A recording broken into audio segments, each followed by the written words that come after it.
좋은 날입니다. 8월 13일 GT 묵상에 함께 하신 여러분 환영하고 축복합니다. 오늘은 열왕기하 13장 1절에서 9절 말씀으로 긍휼을 입은 이스라엘의 강팍함이란 제목으로 하나님 말씀 나누겠습니다. 본문 말씀 함께 읽어봅니다. 제13장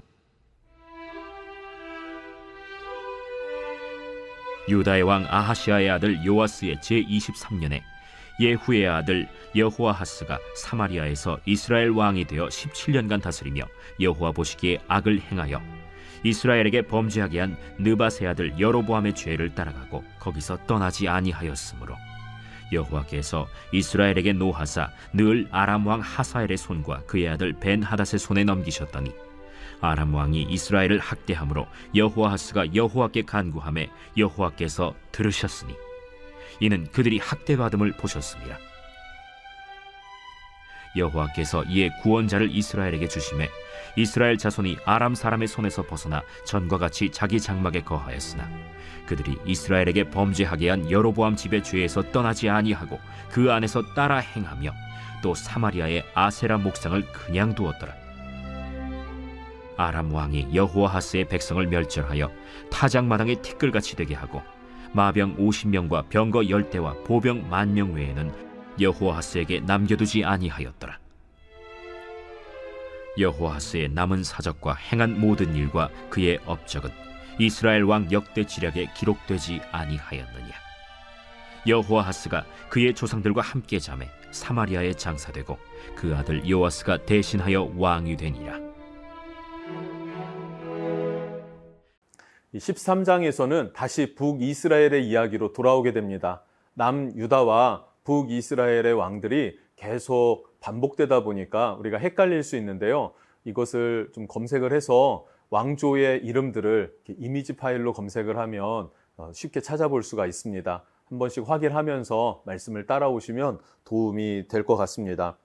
북이스라엘은 예후가 아합의 가문을 척결하고 바알의 잔재들을 다 없앴죠. 그리고 그 예후의 아들 여호아하스가 북이스라엘을 어떻게 통치했는지 오늘 말씀에 그 내용들을 요약하고 있습니다. 1절부터 3절 말씀을 보면 여호아하스는 17년 동안 북이스라엘을 다스렸는데 이 17년이라는 세월은요, 아람 나라가 수시로 침략해가지고 북이스라엘의 사람들의 모든 물건들, 가축들, 곡식들 이것들을 약탈해가는 그런 상황에 놓여져 있다라는 것을 말해주고 있습니다. 그럼 왜 북이스라엘은 이런 상황에 이르렀을까? 그것을 2절에 말해주는데요.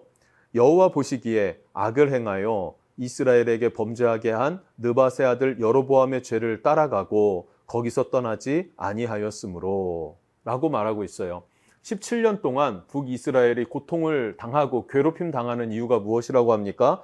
여로보암의 죄를 따라갔기 때문에 그 죄악에서 떠나지 않았기 때문이다 라고 말하고 있습니다.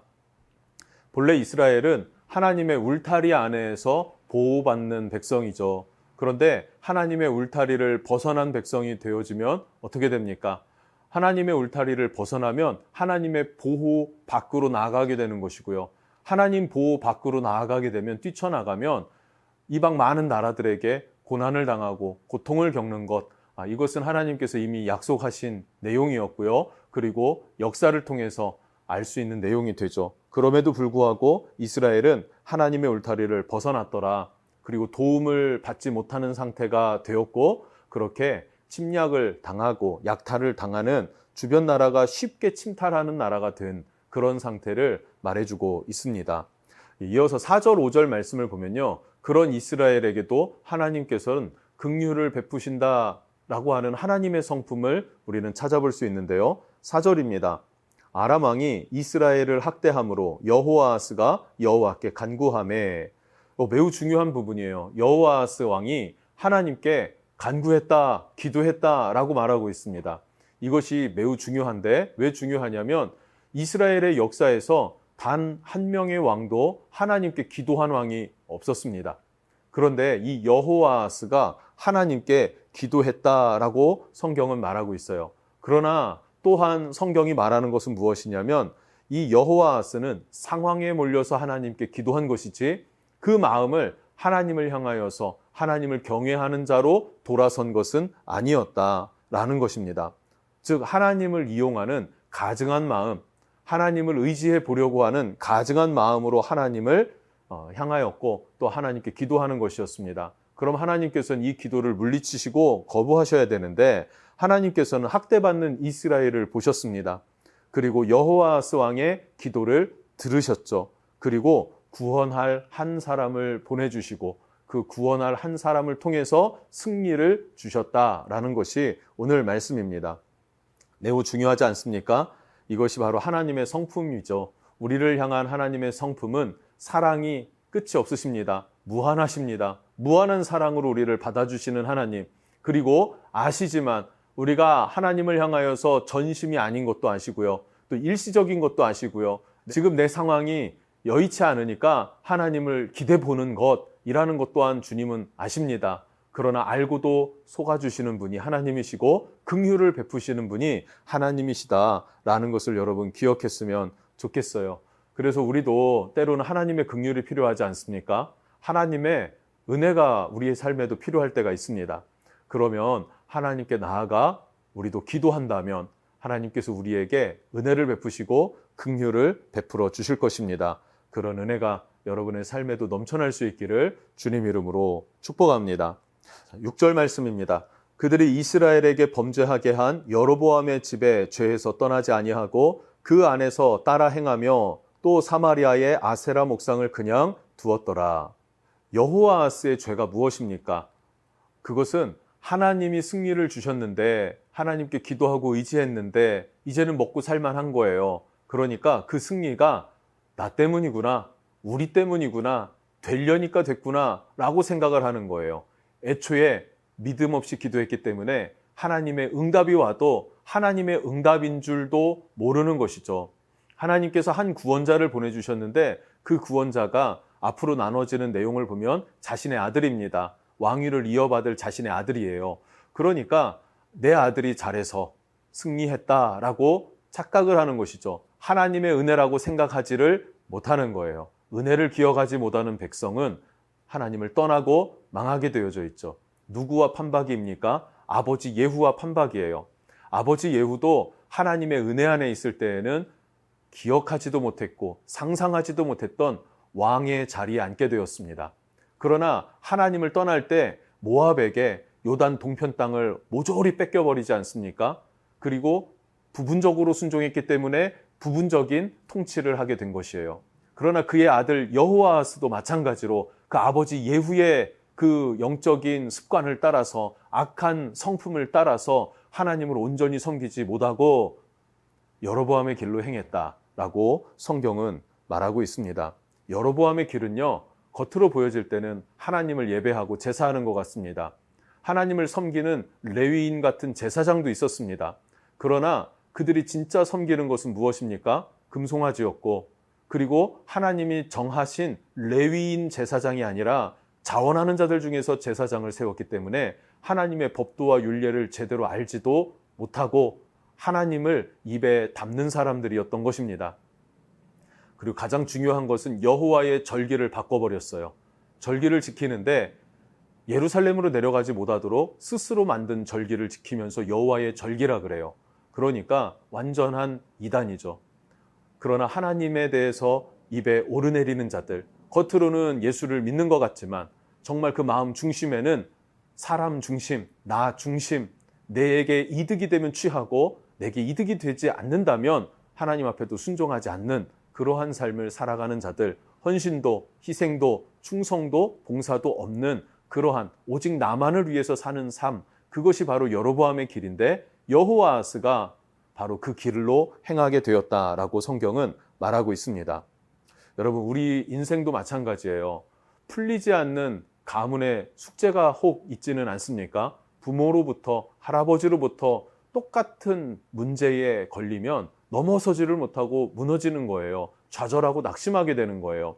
이유가 무엇이겠습니까?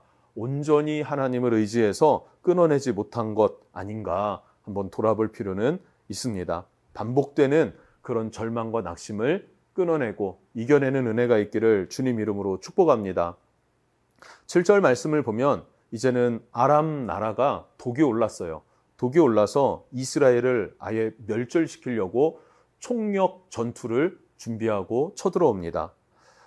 결국 이스라엘 군대는요, 거의 해산된 수준이에요. 그리고 소수의 경찰 병력 정도만 남아서 나라를 지탱하는, 그냥 숨만 쉬고 연명만 해가는 그런 상태로 전락해버립니다. 왜 그렇습니까?